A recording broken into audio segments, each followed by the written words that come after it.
Live from the back of Ruth the Realtor's car, it's the Stacking Deed Show. I'm Ruth's neighbor and part-time mechanic, neighbor Doug, broadcasting live from an absolutely spacious, luxurious trunk recording studio. When you invest in real estate, not only are you building or rebuilding houses, you're helping repair neighborhoods. So what's wrong with America's neighborhoods and why do they need your help to fix them? We'll talk to a man with answers, Dr. Seth Kaplan. Before that, in our headline segment, is a housing crash like 2008 around the corner? One big bank has opinions, and we'll share them. Of course, we'll add a few of our own. Plus, we'll answer a call from a deeder on Ruth's rotary phone, and I will pop in with my amazing property pop quiz you'll probably ace. And now, two peeps who are the aces driving this podcast, Crystal Hammond and Joe Saul Seahigh.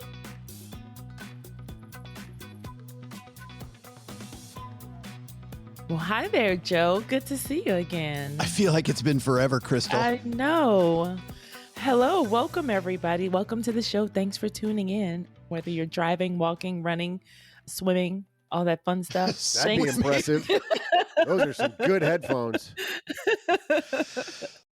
Opportunity. We just started recording, but it's been stream of consciousness Crystal all morning. Oh, yeah. As we've been preparing for this recording. Buckle up, listeners, because you're about to go on into the deep recesses of Crystal's mind this morning. Hey, sponsored by chocolate. Have chocolate for breakfast. That's your caffeine boost. Forget coffee. Forget Starbucks. Chocolate. That's what you want for breakfast. Chocolate. If you'd like to sponsor the show, it's just joe@stackingbenjamins.com, please. Crystal, we got a fantastic show today. We got a great guest, Dr. Seth Kaplan, joining us. This might be the best interview we've ever done. Yes, I agree. The conversation is so important. A lot of people really aren't talking about the importance of our neighborhoods, being part of a community. Exactly. When you're investing, you're not investing in a house and four walls, and a roof. You're investing in a community. So you want to come in there with the community in mind, not just your little house. Because, hey, I've always been a fan of nosy neighbors. I want nosy neighbors. They can tell you what's going on, 10 times faster than you would know. Again, what's she talking about, Doug? Really? We're repairing neighborhoods, but then we're into nosy neighbors and... Yes, they'll be like so-and-so. No, they'll be like so-and-so dropped off a package, but so-and-so picked it up. Be like, so-and-so, what? So yeah, they have the eyes of the neighborhood. There you are. So I built a career off of that. That type of neighborhood where people take care of each other is really what Dr. Kaplan's looking for. And so is Crystal, apparently. So we got a great show. First, we got a big headline, though. So let's get moving. Our headline today comes to us from Yahoo Finance. It's written by Arrow, and Danny writes, Bank of America analyst sees, quote, turbulence, Crystal, turbulence, but, and here's the big but, no housing crash like in 2008. So in this case, I like big butts, and I cannot lie. We did this just so you could say that line, didn't we? That's the only reason you picked this. I totally do. Because nobody likes that, but the market crumbling. Danny writes, Bank of America economists are nixing concerns about a housing crash like the one experienced in 2008. Instead, they say the market is more reminiscent of 4 decades ago. There's no evidence of overdevelopment from builders or over leveraging by home buyers and owners. The housing market today is largely dealing with the fallout from tight monetary policy, which is similar to 1980 when the stock market had a big funk. And of course, the housing market did as well. In that case, Crystal, back in 1980, we had interest rates, 12, 14%. I remember, this woman going, I don't think interest rates are ever going to get back to 12. You might as well refinance your house because 12% interest rates you can't get. Wow. Oh, yeah. Well, one of the things as a 70s baby myself, I wasn't in the home buying age in the 80s, but they also talk about, 23 years ago when I was in home buying age, interest rates were 7.5%. That's still high. And another difference that I'm noticing, another but that I saw while not watching a football game, though normally that's when you see the butts. But when back then there was... If you're listening to this and you're like, what does that mean? We have no idea either. Right. However, no idea. No more butts. No more talking about butts or crashes, because we're in Ruth's car and we might need to take grandma's keys. But anyway, I did have a point here. Back then they had, when that previous crash happened, it was the Oprah effect. You get a mortgage, you get a mortgage, you get a mortgage. The banks are not having that today. So if you can't afford that mortgage, the bank is like, nah, brah, you can't have this mortgage. You can't afford it. Do something else. Do something else with your money. Clean up your credit, or, clean up XYZ, or you need more time. So the banks are not only protecting you, they're protecting themselves too. But that's what's protecting from a crash. Absolutely. That piece, the over lending that happened, definitely not the case here. I mean, it's so much harder to get a loan. And at interest rates where they are today, people looking at these houses and they're not thinking, boy, this is cheap. I don't think there's anybody looking at, there's no such thing as a national home market. But if there was, I don't think in your average community in the USA, anybody's looking at this market going, housing prices are pretty cheap across the board. I think once you get to the cost of money, it's an expensive time to buy property. But if you find a deal, there are deals out there. And just like me, imagine if I would have waited and said, oh man, interest rate 7.5%. I can't buy a house at that interest rate.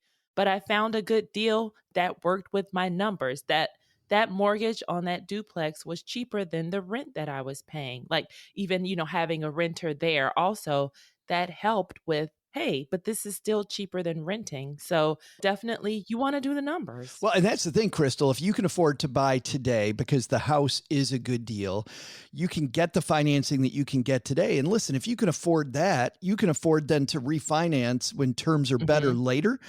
I mean, you'll be able to lock that in. Deals are out there. And the cool thing, to your point completely, is that there are fewer people in the market now than there was a couple of years ago. And that is your advantage as well. It's acting as a filter. Yeah.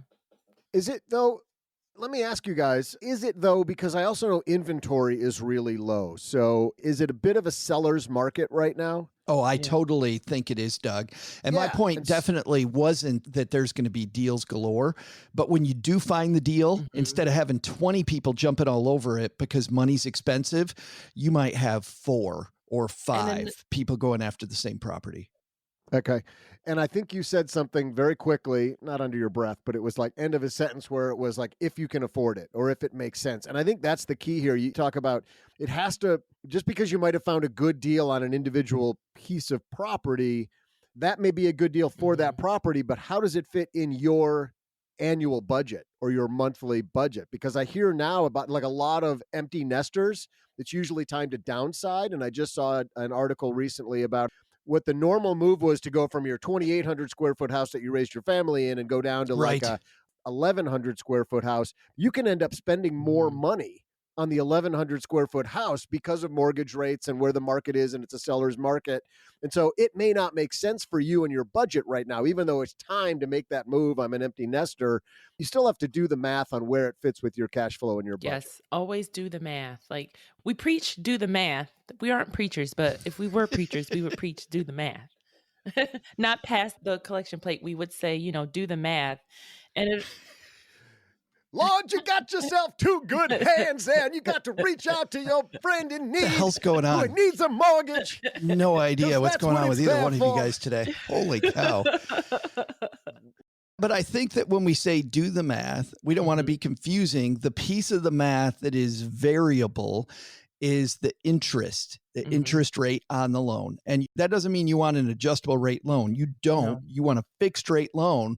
But if you can afford that piece, that expensive money, later on when money gets cheap, that can turn it from a decent deal today into now I've got this great deal on a piece of property that was undervalued and the money's cheaper. I can make that money. So that's the piece of the math that later on I think can turn from, I don't know, agnostic to in your favor. Right.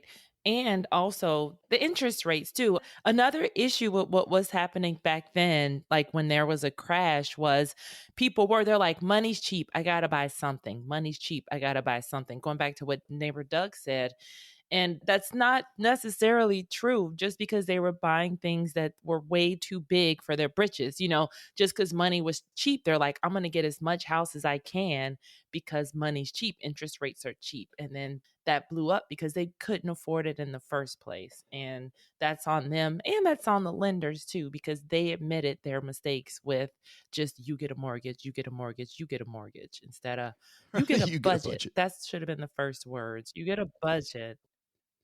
Well, on that note, I was recently scrolling TikTok. I found a podcast that is made for attorneys, for property attorneys. And this is what they said about this current real estate market from a real estate attorney point of view. We're not going to see this again for a decade. That we agree on. That we agree on, yeah. This is a blip. It is a triple whammy between rent laws changing, COVID, and interest rates doubling. If I were trying to build my business as a lawyer, I would be putting on a seminar on how to deal with lenders. If you owe money to a bank or to a lender, the key is not how great you're going to save them, of course, but start by telling them what not to do. Absolutely. Teach them about what gets them in trouble long term. And then you got to give them different routes. It's not one size fits all. I have been writing, this is going to happen for the last 3 years. If you go look at some of my Huffington Post articles, I have been predicting that, and I was 3 years too early. And I've been making all my decisions. I got out of retail because I don't own single rental or residential property other than the house I live in, and I'm trying to sell that. That's Leo Jacobs Esquire, by the way, if you want to look up that TikTok video. And I know they cut it up a little bit to make it fit.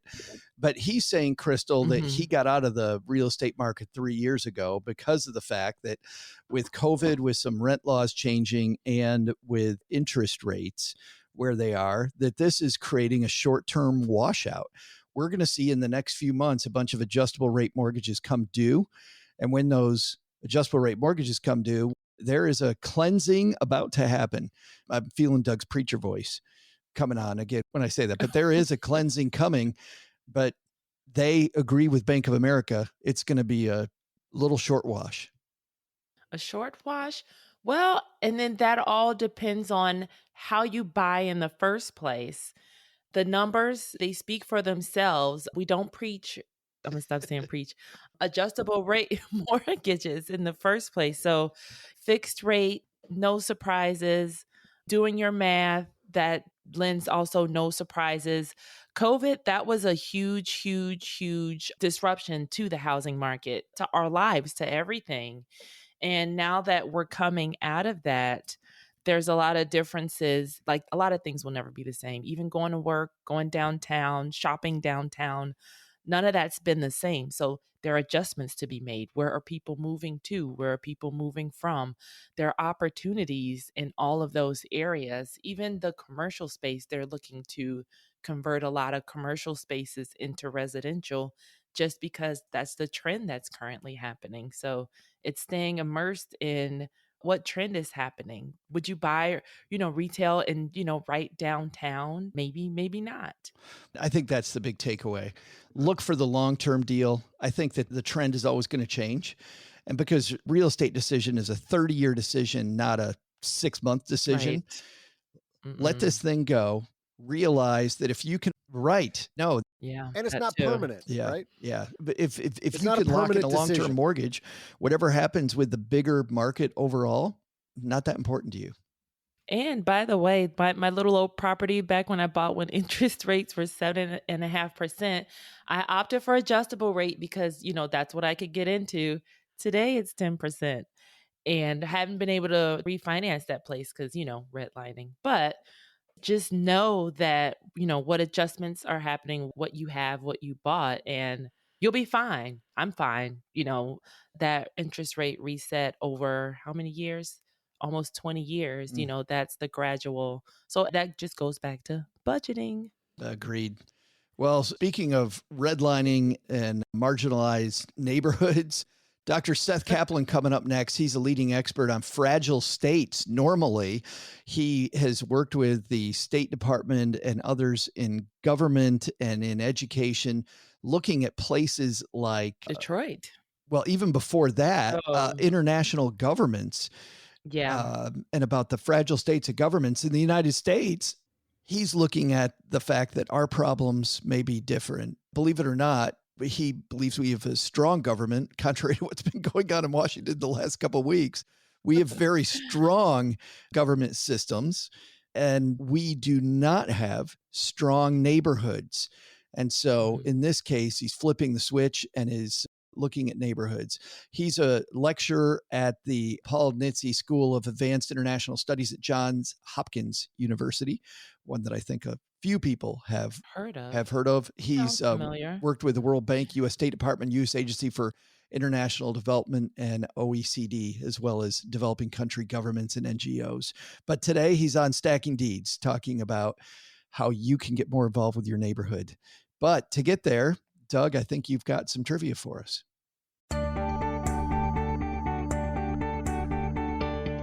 Hey there, daters. I'm Ruth's wrench-wielding repair guru, Neighbor Doug. You know, all this talk about credit scores reminds me of my longest dry spell. I was using the dating site creditscoredating.com, and I kept waiting to find someone with a score as good as mine, but came up aces. I mean, look, I realize it's hard to get a perfect 100 like me, but I thought I'd find someone close. They kept commenting, "That's the worst FICO I've ever seen." I don't think they had any clue what a good FICO score is, which leads me to today's Property Pop Quiz trivia question. What the heck does FICO actually stand for? Asking for a friend. I'll be back right after I sign up for a less restrictive dating site, like maybe peaktonhighschool.com.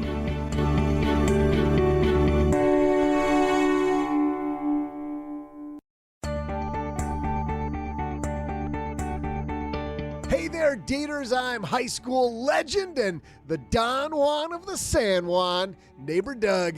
I can't believe how difficult it is to find someone to spend my golden years with. I've tried Farmers Only. Turns out growing herbs in your basement doesn't count.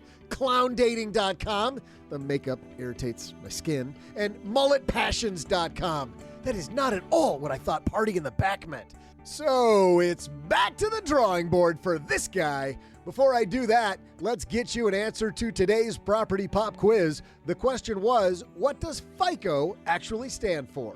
Well, the widely used FICO score is based on the work of engineer Bill Fair and mathematician Earl Isaac, who founded the firm Fair Isaac in 1956. They developed the first credit bureau-based scoring system in the mid-1980s, and now the Fair Isaac Corporation, better known as FICO, see what they did there? That's how we got to the term FICO. Hey, let's get you back to this incredibly informative and entertaining discussion.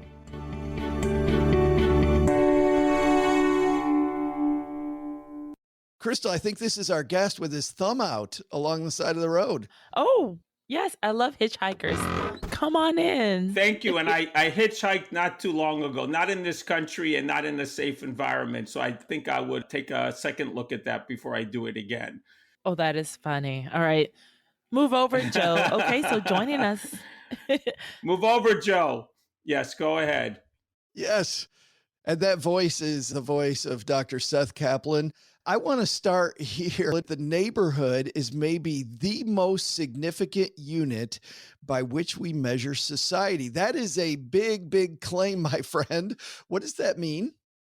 That means that for you, your family, your children, the single biggest influence on your life day in and day out is your neighborhood. How safe you are, how much access you have to a support system, how much access you have to opportunity, how much access you have to green spaces, to parks.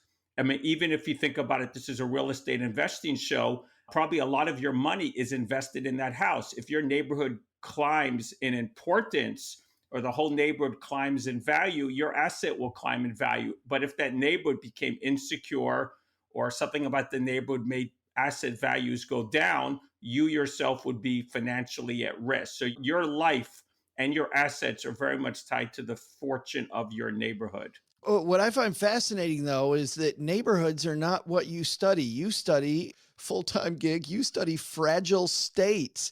And you write that people ask you if the US is a fragile state, but it's completely flipped, you say, that you'll go into these fragile states like, well, you talk about in Cairo. You want to talk about some of the neighborhoods in some of these fragile states where you've spent time? I mean, I've spent time in some great countries with great people, and I had individuals, families, neighbors, communities do wonderful things for me. The countries didn't work very well, but people supported each other very closely. I mean, you mentioned Cairo, Joe. When I was in Cairo, I had this wonderful family. It was the summertime.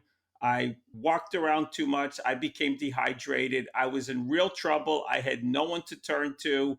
And the family of a friend of mine basically took me in, put me in a bedroom, and nursed me back to health in like over 3 days. I don't think I got out of that bed for 3 days. And so this is the kind of support that people give each other. You didn't know these people at all? I knew the son vaguely, and they actually didn't want me in their house because they had a daughter, and it's a conservative society. And yet the moment I had an emergency, they just threw everything out the window, brought me in. And so I had some connection. But, when it comes to neighborhoods, it's not about being close friends with your neighbors. It's about just having enough of a relationship that they're there for you and you're there for them. And then you meet at some meeting, you meet at the cafe, you meet in the supermarket, you might come together to clean up your street or do some volunteer work. So you see them on a regular basis. It doesn't mean you're in each other's lives, but it's a recognition that your happiness, your fate, and your neighbors, there's something tied together there. And you're not just rowing that boat all by yourself in the middle of the ocean. All of you are rowing together, and therefore you're more likely to get someplace with your neighbors. That's sort of the things I write about. Why is the US so bad at neighborhoods? I mean, reading this, I was very disturbed. Obviously, there's a lot of great things about what's going on in the USA, but man, just at this fundamental neighborhood level, we're really not getting this right. I would say in America, we've told ourselves that our happiness is tied to getting ahead. We've told ourselves that it's not about family, it's not about friends, it's about me and my career. And therefore, we tend to be very transactional with people. I know this is a show about a lot about transactions, but I would say you also talk a lot about relationships in your show, and relationships with partners, relationships with contractors, but it's about also relationships with people in your lives and who you're going to do something with. And I would say we're all going to be happier when we have close relationships, when we're involved with institutions. For me, neighborhoods are so important because neighborhoods will determine how lonely we are, how happy you are. When I walk down the streets of my neighborhood, I have a feeling of joy simply because I know the neighbors. I see people, I smile at people. I walk into the cafe 2 or 3 blocks from here, and I can't walk in and not see, I know the owner, I know the people who work there, and I'm likely to know 2 or 3 people in a cheer. I won't know them well. I won't want to walk over and talk to them for any length, but I'll smile. I might ask them something about their family, but it's just this sense of security, this sense of happiness that you're in a place that you own to some extent. You don't just own your house, you own part of the neighborhood, and you want to contribute, and you expect people to contribute to you. And I would say in America in general, we don't feel that way. I felt that way much more. The fragile states, the countries don't work, but the neighborhoods tend to work. It's the different parts of society don't cooperate very well, but on a local level, people are very close. And in our country, we've tried to define everything around the individual, and we haven't spent a lot of time thinking about relationships. And I think it's really important for happiness to have relationships.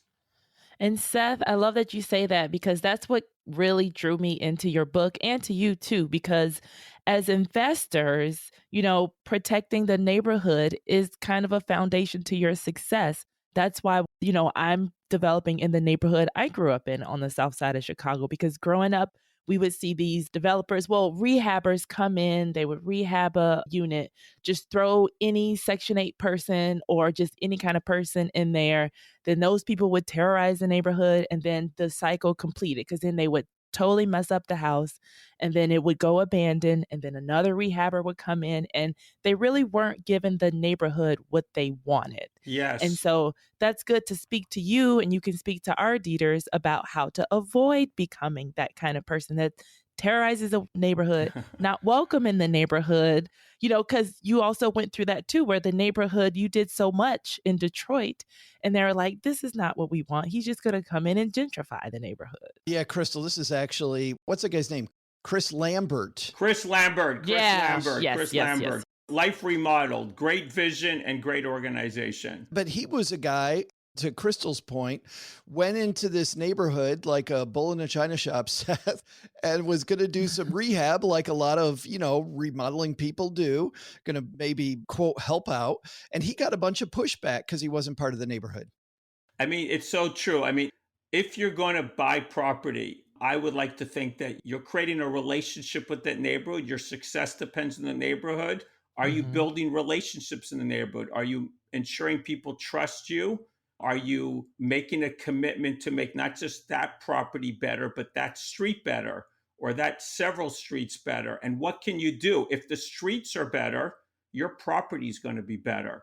If you're not just doing, you've had several people on your shows, they talk about they own one property, and if they have a chance, they buy another property up the block, and they buy another property around the corner. And those are people who are strongly invested in the neighborhood. So if you were to join some association in a neighborhood, if you would lobby the government to do better parks, better schools, whatever it might be, the thing is, you want that neighborhood to succeed. And the better the neighborhood does, the better your assets are going to do.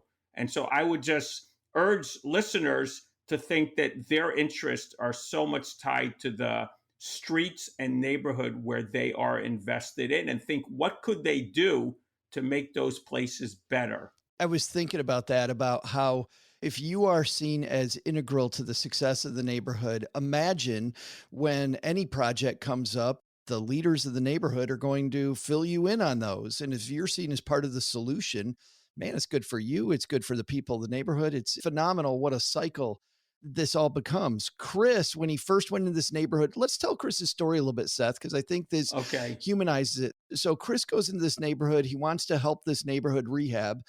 And immediately this guy who wants to help out gets a bunch of pushback. Why are these people in Detroit giving Chris a bunch of pushback when he's there to help? There's the racial component. He's not from the city, and he goes into a neighborhood that's Black. It's a neighborhood that hasn't done very well for decades. And he was doing great things. He was helping clean up streets, help people with their houses, doing things. But he had a very transactional relationship with people. And then he was given the opportunity to take over what was this very beautiful 1920s built, huge, beautiful middle school, and turn it into a neighborhood hub and bring in lots of organizations. And it looks like, on the surface, it looks like win-win. He's going to do some great stuff and people in the neighborhood are going to benefit.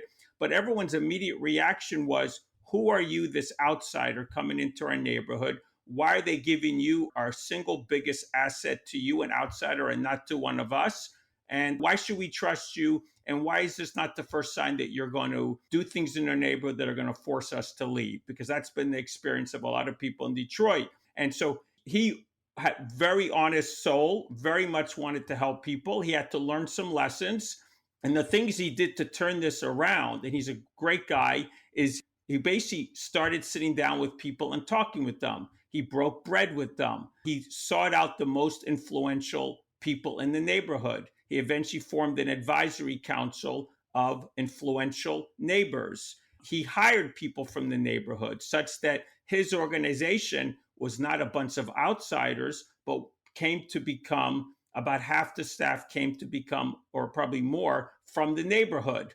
He put people in charge in his organization to continue outreach. So they did a lot of things to embed themselves in the neighborhood, to make people feel in the neighborhood that they had ownership. And they didn't just ask people's opinion, they listened and gave people real influence on what was going to be in this hub, on what the direction of this organization was going to be. So when people have ownership, when people feel that organization represents them, because people from that area were being hired and having important roles, immediately the perception begins to change. You're not an outsider. You're not coming in here to tell us what to do and taking our best asset, but actually you can become one of the neighborhood, and you could be giving the neighborhood a real role, real influence, and real ownership over what you're doing.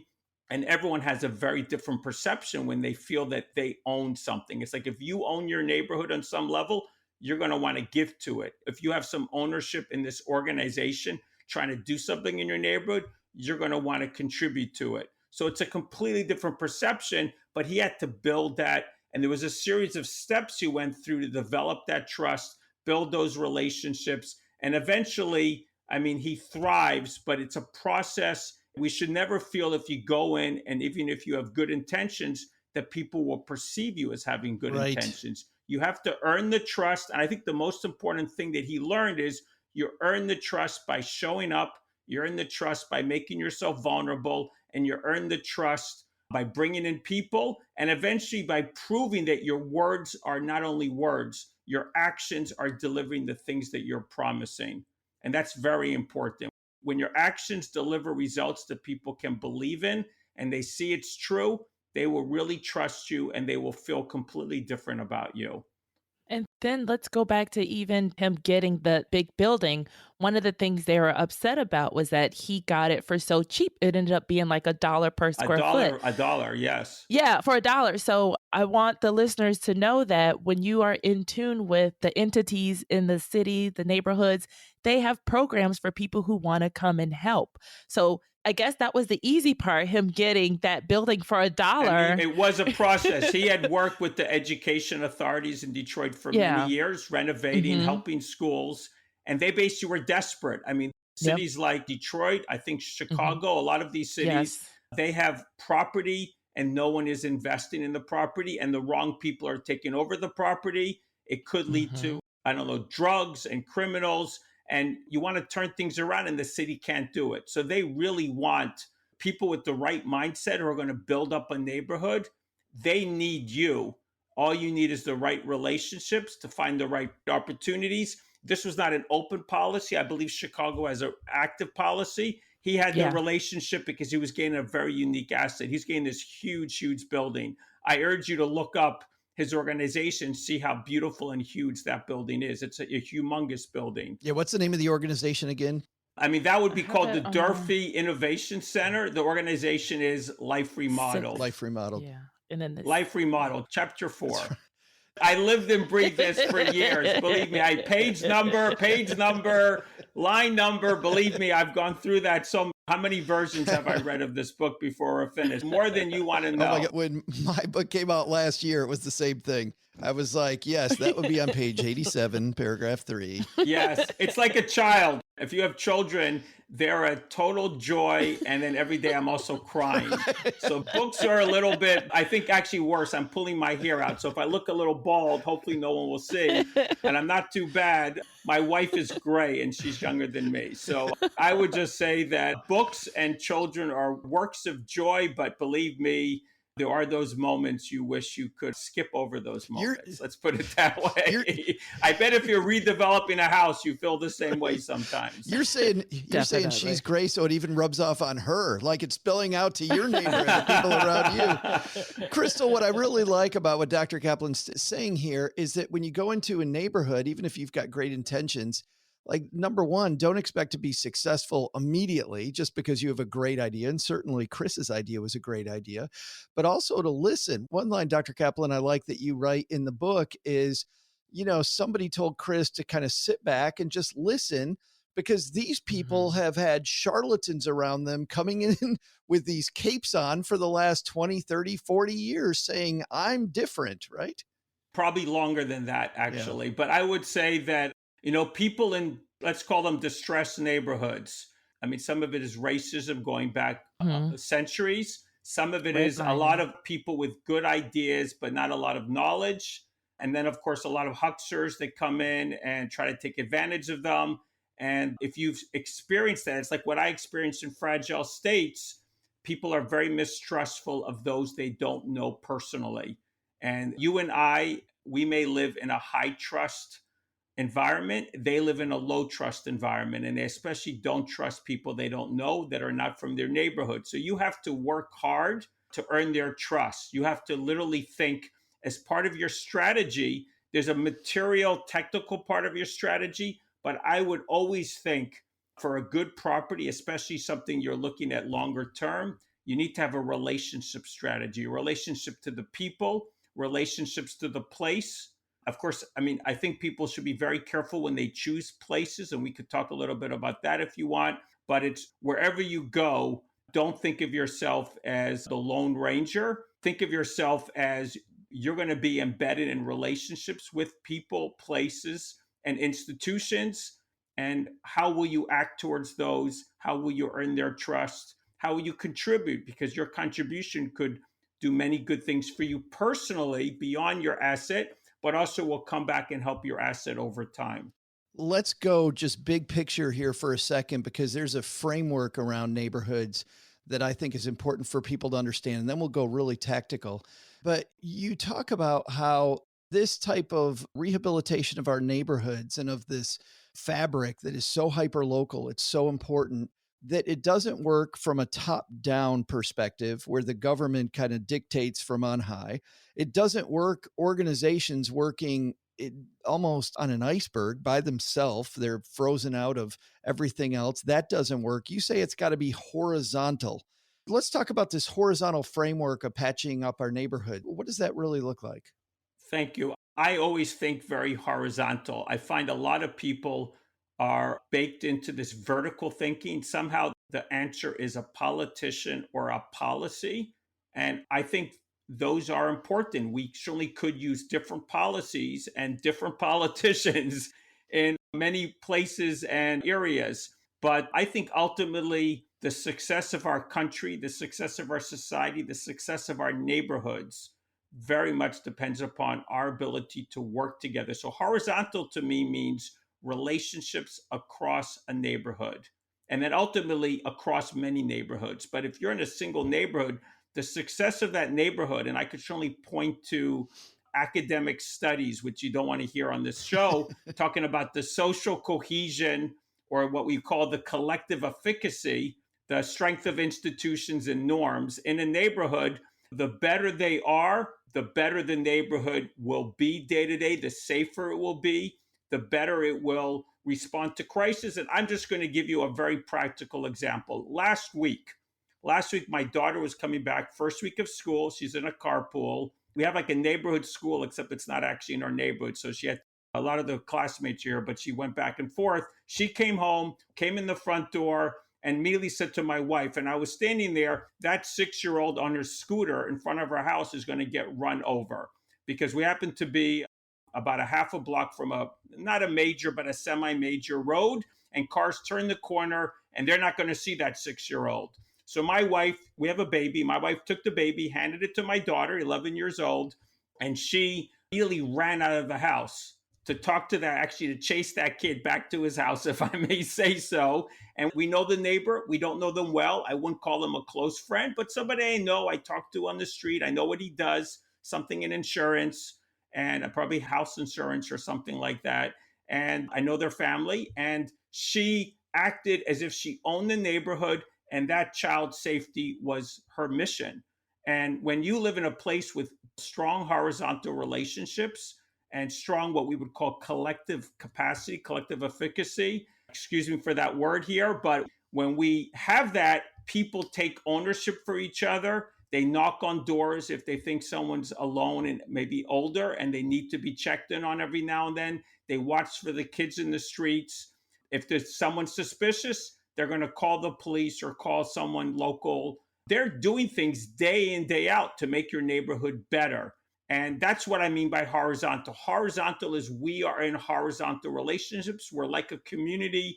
We care enough for each other, and that makes a place thrive. I have joy in my neighborhood because I have those relationships and I feel the place is mine. And that's because we are horizontal. We're not waiting for somebody to come in and help us, save us, or whatever it might be, we're taking ownership and doing it ourselves. And I think the more everyone feels that way about their neighborhoods, the better each place in our country will be. Let's talk about plugging in to these neighborhoods. You know, a mentor of mine said to avoid clusters of misery. And I've got to believe, Dr. Kaplan, there are some neighborhoods that are just going to be clusters of misery. And if I get in there, that's bad. I really, after reading your work, I feel like if I can plug into some of these neighborhoods that are kind of at the infant state, they got the grassroots starting to move, I could plug into these and be a part of helping that solution and help myself at the same time. How do I identify these neighborhoods? I mean, I would be very strategic. I mean, I myself, when I looked for where to live, my wife and I spent a couple years. We looked at places. I was in New York. We looked in New Jersey. I looked around Philadelphia. I was doing some things in Washington.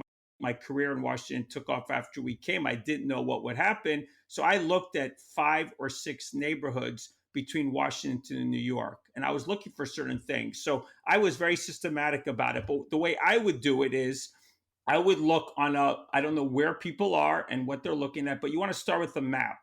You want to start with what are thriving neighborhoods. And then I would say a very easy strategy is look for a place, a neighborhood that's not far from a thriving neighborhood. Maybe it's down, it's not doing very well, but it's geographically close to places that are doing well and has some assets. Assets could be the housing stock. Assets could be some cultural center or a university. Assets could be just nature. It could be a very nice park. You're looking for a place that's geographically well positioned, has some very good assets, and ideally the places that are doing well, they're doing well enough that they're going to begin to spread out. And if you go to the next neighborhood over, and you're going to get there before other people do, or maybe a few people have, probably the best situation is a few people have got there already, but not a lot of people have noticed. So you can begin to see something stirring, and you can see that it's well connected, it has the assets, and there's some people, you know, think about a curve. We're not visual here, but think about the curve, a learning curve, or think about a product adoption curve. You want to get there when you're at maybe the 5 to 10% adoption. So you see beginning things happening, and then you want to go in. I mean, there's no guarantee it's going to keep going. Not every neighborhood goes that way. Not every product goes that way. But if you can identify the place that's geographically close to flourishing neighborhoods and has good assets and is starting to make some change, but hasn't made a lot of change, that's where I would go. And then the second part is, I would spend time. I would never invest in a neighborhood that I did not spend time in, walking up and down, learning the streets, finding out who's on what street, finding out what assets are on what street, the connections. Could be bus or public transportation. It could be connection to roads. It could be closeness to schools. Even if we identify the right neighborhood, there's going to be certain streets that are going to do far better than other streets. And you want to know what streets those are. So I would have a 2-step process. First, I would look at the larger map, identify those opportunity neighborhoods, and then I would be looking within those neighborhoods to find those opportunity streets. And then I would look for the house or the asset that I would go after. It sounds like you're the doctor getting to know the heartbeat of the patient before you do surgery. Hopefully he'll do a lot more than know the heartbeat. But anyway, yes. I would say know your neighborhood quite well before you jump in.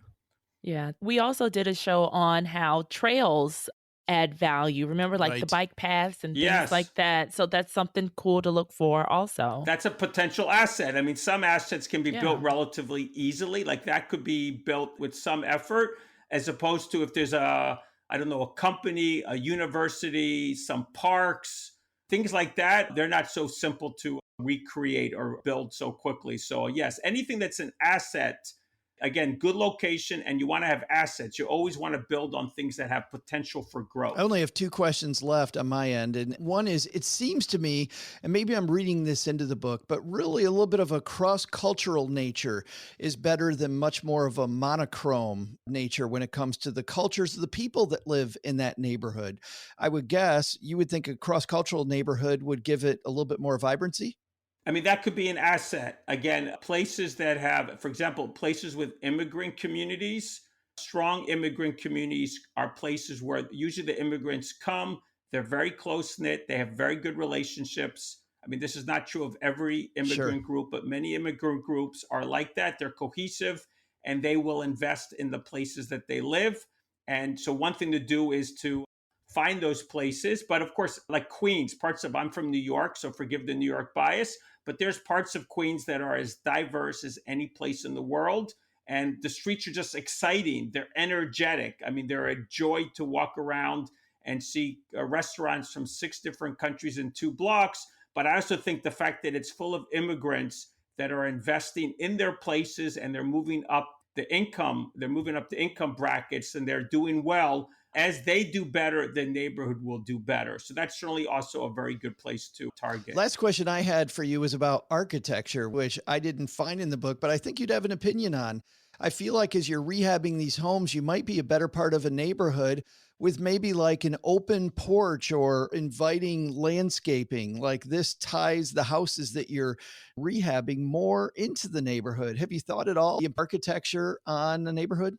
Oh, I thought a lot. There's a very small section. We're checking how closely you read the book, but there's a very small section. I think I have a paragraph. I think I have only a paragraph someplace about how wouldn't it be great if urban design made neighborhoods great again. If you ever walk around an Italian city or a French city, you know there's neighborhoods. There's usually a park or there's some city government building and a few schools, and everything is designed place by place as neighborhoods. The United States was like that at some point, but everything post-World War II has been a completely unique development pattern, which I don't think is very healthy for the country on many levels. So I would definitely all for beautiful municipal buildings. But of course, if you're only owning a property, to the extent that you're able to not only build a house with a porch and things like that, but I would encourage you to do things in your front yard that invite neighbors over. There's people who, I don't know if you have kids, but don't put your playground in the backyard. Put your playground in the front yard and invite the neighbors' kids to be on your playground, or whatever it is, the things for the kids to do. If you're going to build swings, put the swings on the front yard. Put the basketball court on the front yard.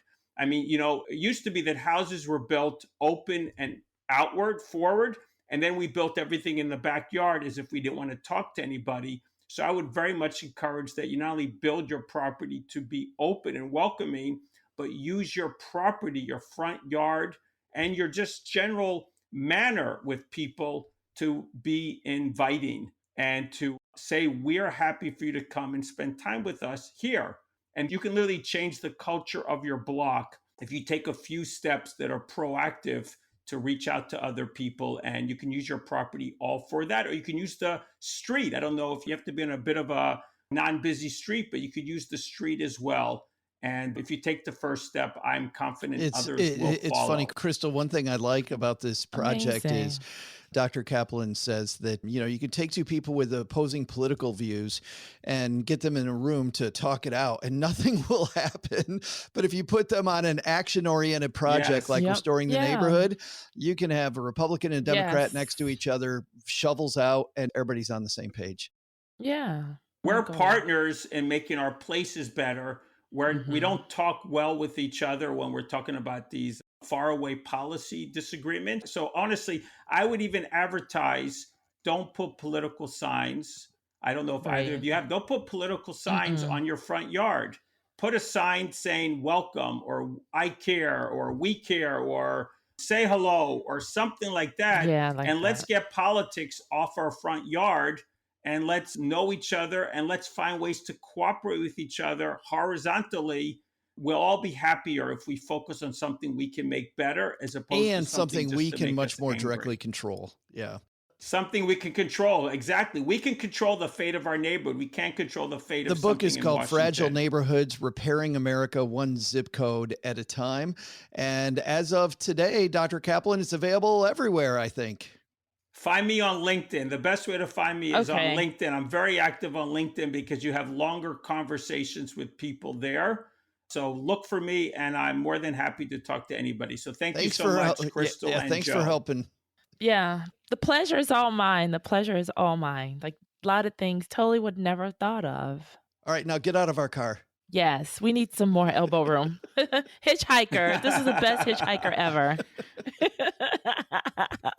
I hope that was exciting enough for you, because we didn't talk about dollars and cents and so much. So I hope that's okay. That's the best. That's the best conversation. Big thanks to Dr. Kaplan. You know, this is a thing that we don't think about enough, Crystal, about the fact that we're making money for ourselves, but we're also helping out the neighborhood. Exactly. I loved this interview. What I loved most about it was you do have to consider the neighborhood. One of the things that I also talk about, that was my appeal to my local alderman, was that growing up, so the vacant lots that I bought in Chicago, there used to be houses on there. There used to be multi-units, and people would come in, outsiders would come in, they would just throw any Section 8 person in there. Those people would terrorize the neighborhood, and then they'd be gone just as fast as they come in. And I was like, I want to change that. You know, it's up to me to change that. I don't want some outsider to come in with their own motives, with their own profit motives, to come in and just terrorize another neighborhood. So it's up to us.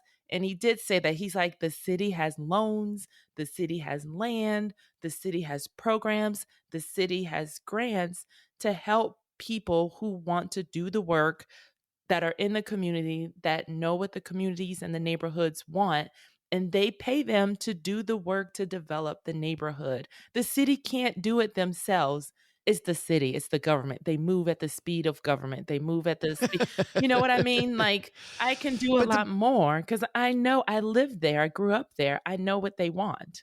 Well, and what I loved about this interview was just the fact that if you do this, your profits can easily go up as well, because those people in government are going to try to bring you in knowing that you're a trusted ally. Exactly. And to Dr. Kaplan's point, they don't know who to trust, right? But they know they can trust you because you've done good by them in the past. Mm-hmm. And you know what the neighborhood wants. You have your pulse on the neighborhood.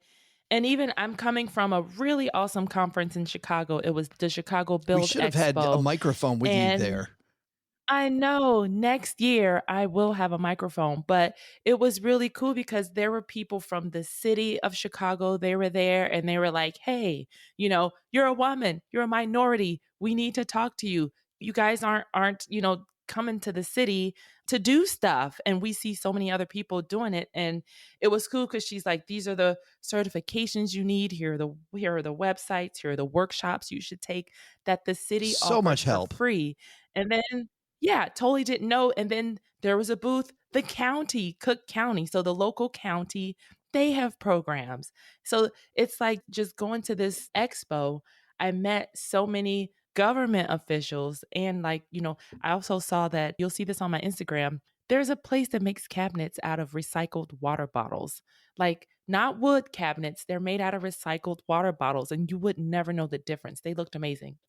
But it was just cool to get to see what's happening in the construction world and how the city, and there were also a lot of like different contracting associations, because that's what people fear too when they're trying to do something, is the contracting whole business gets a bad rep. You know, they have a reputation. I don't know what you're talking about. So there are a lot of, what do you mean?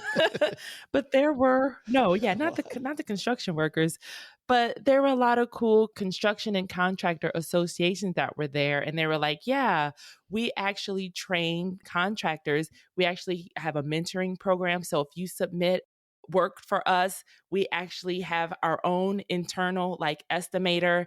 And then we train, you know, these new and up and coming contractors how to bid. They'll be like, oh, you overbid yourself, or you underbid, you cheated yourself. So they work with a mentor, and they're bringing up the next generation of great contractors, because they're trying to change the narrative of, you know, contractors, they get a bad rap, and, you know, a lot of times that happens. So it was neat to connect on a different level. So, well, I'll tell you what I liked about that, just that whole thing, Crystal, is that the number of programs that were available that you didn't know about, that now you do know about. And I think it's a little like at people's W-2 job. I talk to HR people all the time. They're like, we have all of these cool benefits and nobody knows what they are, but nobody ever comes and asks. So going to your local municipality and finding out what those programs are could be a boon for you and for them. And the neighborhood. Yeah, the city wants great neighborhoods. It helps the city also, too. Well, that's, the politicians want to get reelected, and that helps everybody.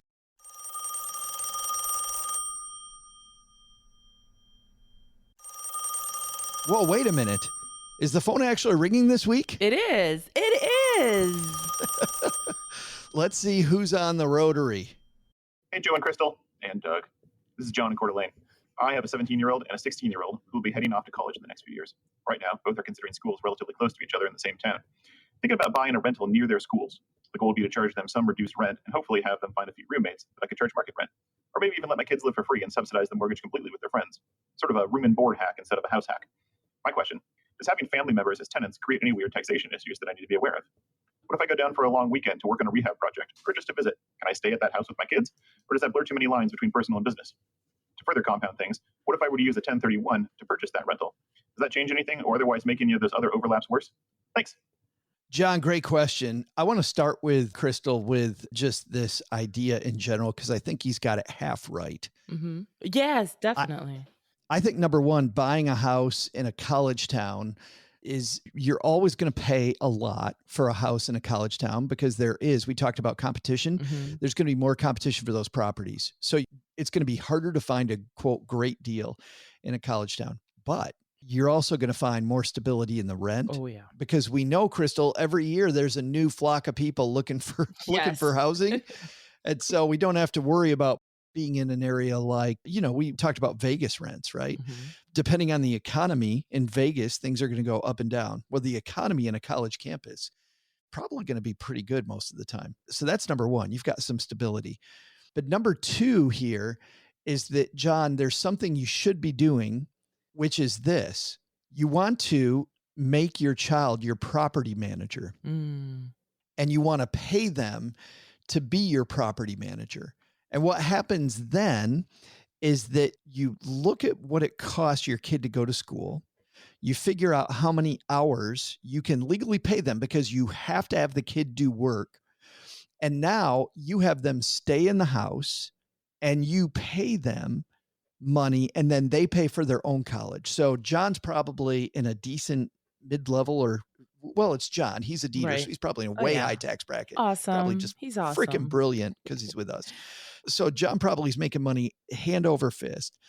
So he's in a high tax bracket. His kid's in a very low tax bracket. Mm-hmm. So instead of directly paying for college, he pays the child pays for their own college. And now he gets a massive tax break on the college bill.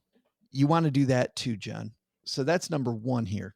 Number two, if he has family members that are renting, it doesn't matter who rents as long as he can prove that the rent was a market rate. So if he's giving them a great deal, you can do that, but he can't be charging a ton of money that's way over market rate. And then it's a family member, because then it looks like an IRS tax dodge. So people are going to be wondering if he's just, what's going on there. But if he can prove that it's market rate or better, there's no problem there. Giving people a discount on rent. It's worse for you economically to do that. It helps the family member. The IRS is going to go, yeah, okay. All right. It's the other way that it becomes a problem. If market rent is $1,000 and you're charging the family member $3,000, they're going to wonder if you're money laundering, if there's truly something else that's going on inside the family. Is it a meth house? Joe, I'll be right back. I'm sorry. Nothing you just said is causing me alarm. It's not that at all. I'm just got to go make a couple calls. Just got to go change some rents. Oh, that's funny. I didn't get it. I was like, where is he going? Why did he interrupt to say he's going? Now, John, you staying in your own property, this is what I would do. I would make sure that you do some work on that house while you're there. You do some evaluation, you do some landlord looking around, you document what you did while you were there, which certainly you can do. And as a landlord, hey, you need to be there inspecting that property. And then your stay becomes, and talk to your accountant about this, because you want to have good tax people in your corner, but your stay then really can help with your taxes. Yes. In other words, whatever the cost is of your stay can be something that was based on helping your property get better. Yeah, I love this idea. And on the flip side, coming from the student's perspective, the dorms are awful and they're overpriced. I know our dorm was pretty awful in college and it was 100,000,000% overpriced. So I would have picked having my parents buy something for me and I stay there. I would have happily been the landlord or the property manager to stay somewhere that was better than those dorms. But it can't be, though, Crystal, a great deal for the kid. Right. The kid has to do, if you're going to make them the property manager, they have to do the property manager job. They have to do it. Otherwise, then this is a tax dodge, right? We don't want this to be a tax dodge. And We then want this to be a win for everybody. And it's definitely a huge long-term win because you'll have the next set and the next set and you'll have appreciation. And usually that's a pretty good deal. Yeah. So there it is, John. I hope that helped. The last part of that question is about using a 1031 exchange. People that don't know what that is, you take money from a previous house and you reinvest it into this property. And that allows you to defer the tax on the gain on the old property and roll it into this new property. Now there's some funky full episode later on 1031 exchanges and how that works. But for now, let's just say, get help from your tax person before you try this.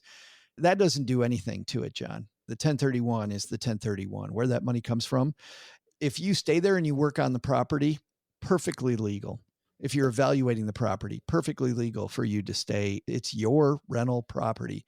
The place this gets hairy, and this is why Crystal and I have said before, don't buy property inside your IRA, which is something we hear people talk about doing all the time. And it's ridiculous. It's ridiculously complicated. If it's inside your IRA and you stay there, you now have associated yourself with that property and it no longer is an IRA asset. And so you just disqualified your entire IRA and now you're hosed. So when it comes to that issue, and you own it inside your IRA, do not go anywhere near the property. You can't have anything to do with that property. Your kid can't stay in that property because then it gets all weird. So this ridiculousness that I hear people buying property inside their IRA, it's such a pain and I don't get it. Why you want to go through all that is beyond me. But in this case, 1031 exchange is just a way to defer the tax. It has no change on you staying in the property or your kids being in the property. But could be a very good thing, Crystal, for him and his family. Oh, definitely. Like I'm excited about the prospects. And then like when you come down for family weekends, that'll even make it even better. Having a deduction, a tax deduction. And if it's nice enough and there's a hot tub, you can have your favorite podcasters come visit too. Yes, we can record. Or do they make electric shock suits? Why? So you can get one? Is that what you're saying? For the hot tubs. And swimming while listening. Yeah. John, thanks for the call. If you've got a call, Crystal, how do people leave their own voicemail for us? Yes, you can head to stackingdeeds.net/voicemail, and then we can answer your question just like we did John's. And then I see we have a couple questions too coming up from Stasia and we have Kelly. So your answers to your questions are coming up too. So thanks you guys for listening and for stepping up and leaving us some voicemails. We got more excitement coming next week, next Tuesday. If you know somebody that needs to hear this episode, it's an amazing interview with Dr. Seth Kaplan, make sure and forward it to them, please. Also, if you are not subscribed to our channel, wherever you are, you're just checking us out, make sure that you subscribe so you get all the latest episodes the second that they drop. Yes, and the show notes, if you want the show notes. So we have links to all of the articles that we talked about. We have a recap, a nice little recap of what we talked about, and then a lot of things that we recommend also. And then we'll have the link to Seth Kaplan's book also at stackingdeeds.net/show notes, and written by yours truly. That's going to do for today, I think, Crystal. I think we did it. We did it. Yeah. All right, let's have Ruth take us home. Doug, I think you got it from here, man. What should we have learned today?